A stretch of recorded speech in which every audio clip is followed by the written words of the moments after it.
વિદ્યાર્થી મિત્રો, આપણે બરાબર એપિસોડ નંબર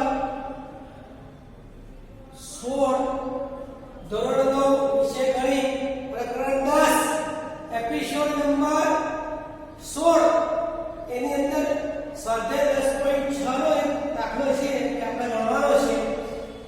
અહીંયા શું કહ્યું છે તમે જુઓ તો બરાબર એપિસોડ 16 સ્વાધ્યાય 10.6 એનો આપણે પ્રશ્ન નંબર આપણી જોડે છે પ્રશ્ન નંબર 2 બરાબર.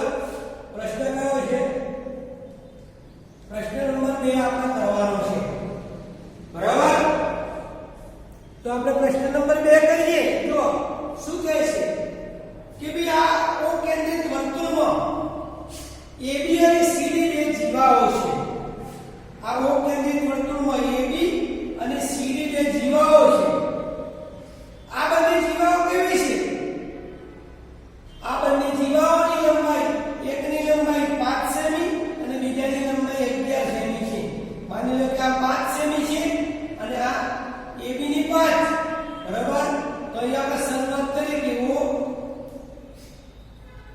કેન્દ્રિત વર્તુળમાં AB બરાબર 5 સેમી અને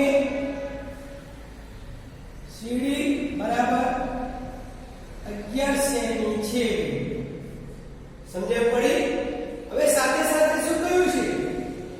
બંને જીવાઓ વર્તુળના કેન્દ્રમાંથી પસાર થતી વ્યાસની વિરુદ્ધ એકબીજાની વિરુદ્ધ બાજુએ છે. આ માની લો કે વ્યાસ હોય તો AB જીવા આ બાજુ છે. જુઓ આ વ્યાસ છે, વર્તુળના કેન્દ્રમાંથી પસાર થતો વ્યાસ બરાબર. એની વિરુદ્ધ બાજુએ છે એટલે AB આ બાજુ છે અને CD આ બાજુ છે, સામસામેની બાજુએ છે. બીજું શું કહ્યું છે? આ બંને જીવા વચ્ચેનું અંતર, આ બંને જીવા વચ્ચેનું અંતર mn બરાબર 6 સેમી બરાબર. હવે આપણે આગળ ગણતા જઈએ. અહીંયા શું કહે છે? OM લંબ AB. પહેલું કે ભઈ OM લંબ AB, OM અહીંયા લંબ AB હોવાથી BM બરાબર 1/3 AB એટલે કે 1/3 ગુણ્યા 5 એટલે કે 2.5 સેન્ટીમીટર. એવી રીતે ON લંબ CD, ON લંબ CD હોવાથી OD બરાબર DN બરાબર અથવા OD બરાબર ND અથવા DN બરાબર 1/3 CD. શું એ 1/3 CD માટે DN બરાબર 1/3 ગુણ્યા 11 એટલે કે 5.5 સેન્ટીમીટર. એટલું મળ્યું ભાઈ 5.5 સેન્ટીમીટર. હવે ધારો કે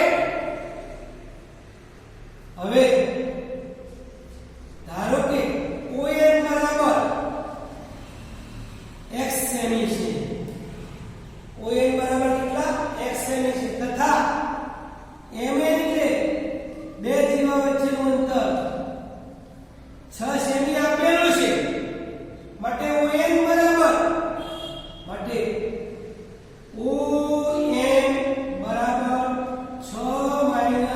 x સેન્ટીમીટર. OM બરાબર 6 x સેન્ટીમીટર. હવે આપણે અહીંયા બે કાટકોણ ત્રિકોણ લેવાના છે ભાઈ. પહેલો કાટકોણ ત્રિકોણ OMB માટે, OMB માટે એ પહેલા આપણે અહીંયા ત્રિજ્યા જો OD અને OB વર્તુળની ત્રિજ્યાઓ છે. અહીંયા OB બરાબર OD બરાબર આ શું છે ભાઈ? વર્તુળની ત્રિજ્યા. OB બરાબર OD બરાબર r ધારી લેવાનું.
6 નો વર્ગ 36 માઈનસ 2ab 6 ગુણ્યા x ગુણ્યા 2 એટલે 6 દુ 12 x વત્તા x સ્ક્વેર આ રીતે વિસ્તરણ કરવાનું a એટલે 6 b એટલે x વત્તા 2.5 નો વર્ગ 225 બરાબર 25 નો વર્ગ 625 એટલે કે 6.25 સમજણ પડી ગઈ માટે r સ્ક્વેર બરાબર x square minus 12x minus 36 વત્તા 6 36 6 42 પ્લસ 42.25 આ પરિણામ નંબર 1 શું ભાઈ પરિણામ નંબર 1 હવે એ જ પ્રમાણે કાટકોણ ત્રિકોણ બીજો લેવાનો છે નહીં એ જ પ્રમાણે શું લેવાનું છે બીજો કાટકોણ ત્રિકોણ લેવાનો છે તો લેવાનું છે હવે કાટકોણ ત્રિકોણ જો કાટકોણ ત્રિકોણ આ લેવાનો OND કાટકોણ ત્રિકોણ OND માટે પાયથાગોરસ પ્રમેય મુજબ તમારે પાયથાગોરસ પ્રમેયનો ઉપયોગ કરવાનો છે તો OD સ્ક્વેર બરાબર ON સ્ક્વેર વત્તા BN સ્ક્વેર માટે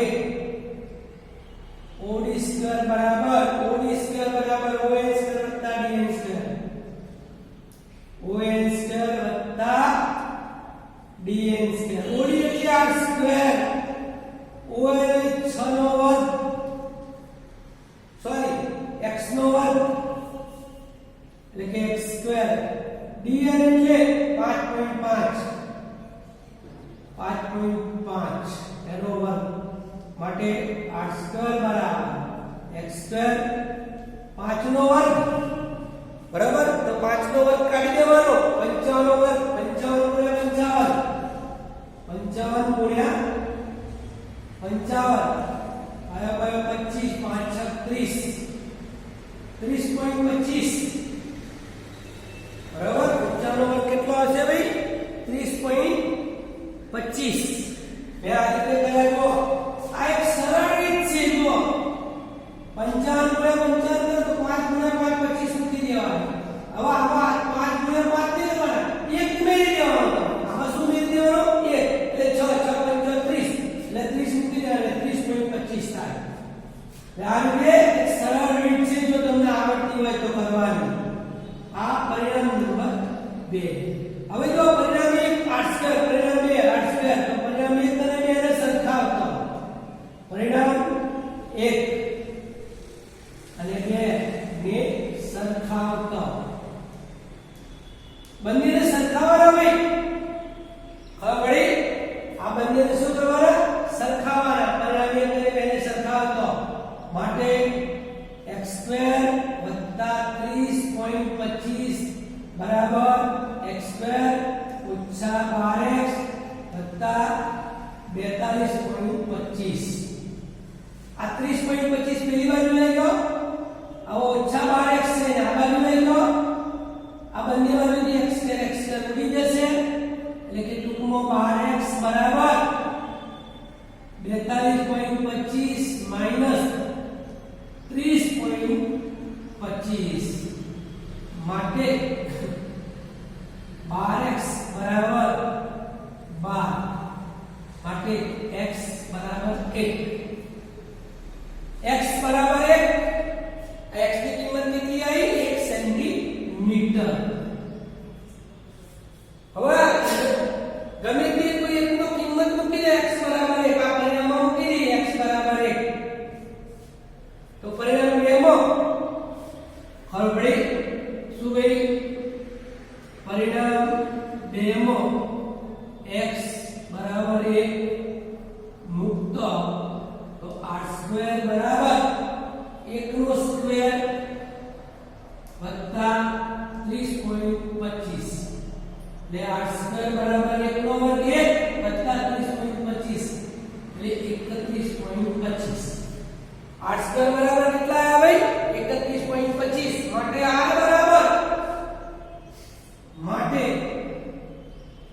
r બરાબર વર્ગમૂળમાં 31.25 હવે આ નિયરલી કિંમત મળશે નજીકની કિંમત મળશે r બરાબર આપણે સામાન્ય રીતે 5 નો વર્ગ કેટલો થાય 25 થાય 5 નો વર્ગ તો કેટલો થાય 25 6 નો વર્ગ કેટલો થાય 36 એટલે ટૂંકમાં 5 અને 6 ની વચ્ચે આની કિંમત આવે 5 અને 6 ની વચ્ચે એટલે આની કિંમત 5 અને 6 ની વચ્ચે આપણે અહીંયા જો 55 નો વર્ગ 30.25 આવ્યો 30 હવે આપણે 31 છે એટલે 5.5 કરતા થોડું વધારે આવે તો આની કિંમત કેટલી આવે 5.6 નિયરલી આવે બરાબર ચોક્કસ ના આવે આની કિંમત ચોક્કસ મળતી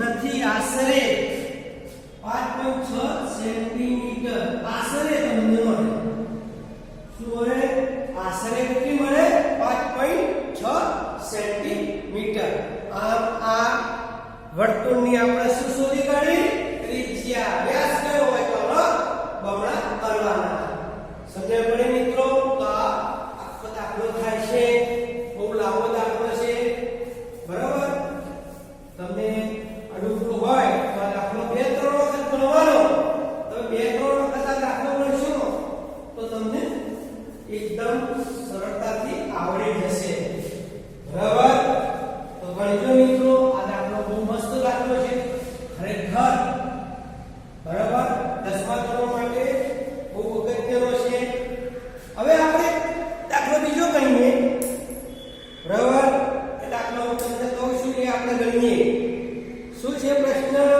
અહીંયા એક પ્રશ્ન છે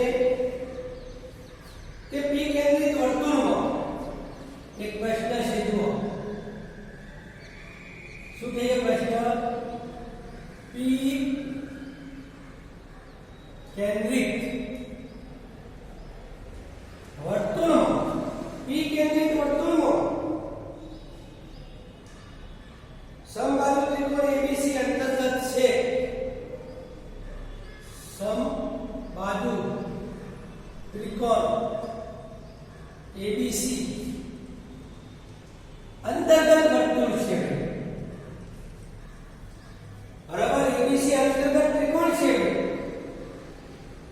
તો ખૂણો BPC શોધો તો ખૂણો BPC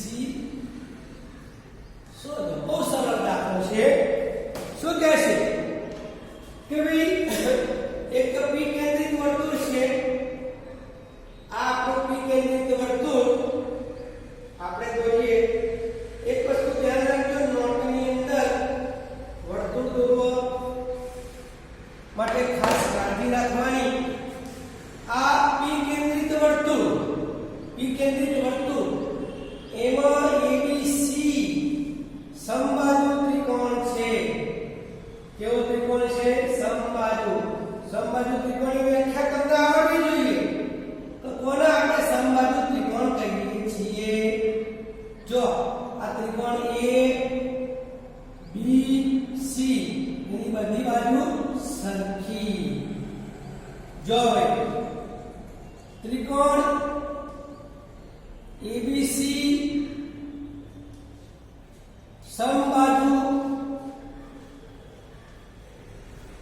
ત્રિકોણ છે માટે બધા ખૂણા આ ખૂણો અને આ ખૂણો એટલે કે ખૂણો A બરાબર ખૂણો B બરાબર ખૂણો C બધા ખૂણા 60 અંશના થાય એટલે કે ખૂણો BAC બરાબર 60 અંશ થાય ખૂણો BAC 60 અંશ થાય ખૂણો BPC કેન્દ્ર આગળ આપેલો ખૂણો છે આ કેન્દ્ર આગળ આપેલો ખૂણો BPC નું માપ આવ્યું ને આ P કેન્દ્ર આગળ બરાબર આનું માપ આના કરતા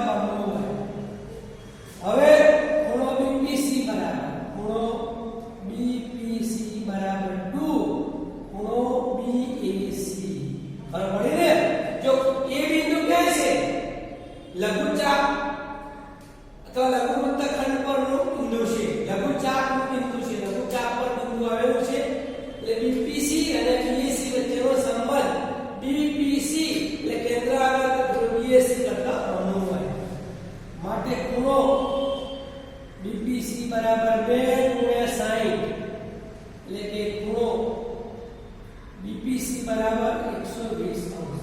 તો આપણે શું શોધવું છે? બીપીસી. તો આપણને બીપીસી મળી ગયો. તો થેન્ક યુ મિત્રો. હવે આપણે આ પ્રકરણની આપણે વિદાય આપી. આપણે 16 એપિસોડ ભણ્યા. કેટલા એપિસોડ ભણ્યા? 16. આ ચેપ્ટર કેટલું વિશાળ છે, એનું કેટલું મહત્વ છે, એટલા માટે મેં તમને ભણાવ્યું છે. 10મા ધોરણ માટે બહુ જ અગત્યનું ચેપ્ટર છે. તો તમારે આ ચેપ્ટરમાં બહુ ધ્યાન રાખવાનું. બરોબર. હવે આ ચેપ્ટરને બહુ લંબાવતો નહીં. હું આને અહીંયા બરાબર છે એટલે એન્ડ આપું, વિરામ આપું છું. આ ચેપ્ટરને હું શું આપું છું? વિરામ આપું છું. 10મા ધોરણ ફરીથી આ ચેપ્ટર આ બધી વસ્તુ ફરીથી તમારે ભણવાની રહેશે. તો મિત્રો બહુ ધ્યાન રાખીને ભણજો. અને મેં જે આજે દાખલા ભણાવ્યા બધા જ દાખલા તમારે તમારી નોટબુકમાં ફરીથી 2 3 વાર કરજો કે જેથી તમને આવડે. થેન્ક યુ મિત્રો.